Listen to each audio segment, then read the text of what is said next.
Many students take geography as a subject for various competitive exams, and they find that this is a subject where they sometimes struggle. What should be the right approach to handle this subject? Is geography a classroom subject? Is it a good subject to be taught within the four walls, or is it about everyday exploration? So let's try to understand a fun learning experience with geography. The main idea is, let's say you are seeing a river here. So what do you think? How this river flows? So what has been the life cycle of the river, from where the river originates? What are the various erosional landform features? What are the various depositional features that you will see? If you go to a place closer to glacier where the river originates, you would see how there are active mechanisms that work, and closer to a sea or an ocean you would see how the river slows down, bringing a lot of deposits around. So this creates an interest.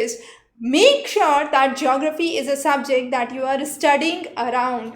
It's not something to be taught in a classroom. The similar thing is, let's say you go to a coastal area, you see a lot of tides, and then you see suddenly from one of the rock pieces there is a sound coming out. Why is that? That's because one of the erosional features of the coastal landform has been formed, and that's another interesting aspect. The similar thing you can see in a desert region. You can see beautiful topographical features in the desert areas as well. Now, how these evolved, how the processes of weathering, erosion, denudation process occur, this all creates interest, let's say, in geomorphology. But it's not just there. Let's move to agricultural geography. So here we have some people working on the farm. We understand that this is a labor intensive crop, so a lot of people are actively involved doing manual labor here. But on the other hand, we have a farm where actively tractors and big large agricultural implements can be seen.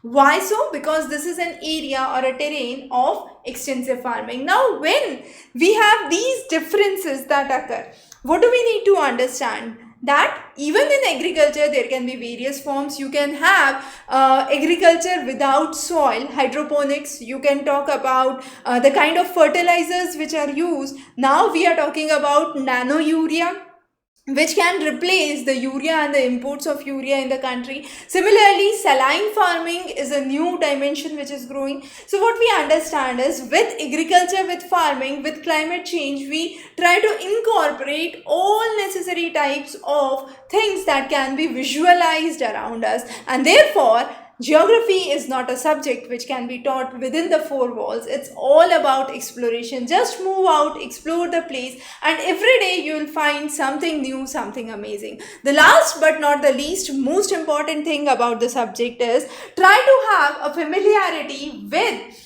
the map, with the atlas. So make atlas or globe your friend. Try to take atlas where you go and explore the locations, explore the things, and this would create a passion, a real interest, and a real learning experience. So whichever place you visit, whichever place you get acquainted about, you know about, try to know everything about that place, everything in the terms of agriculture, mining, industry, landforms, and that's where you would cover your human geography, your physical geography, and the regional geography as well. So it's all about the culture, the tribes, the languages, the agriculture, the mining, the industry, the transport networks, and every place has their unique inputs to tell you. So if you go by the real world experiences, you would understand how interesting the subject is. And definitely, when you are opting any subject, make sure that you have a good passion and an interest in the subject. Only then you can have a successful career.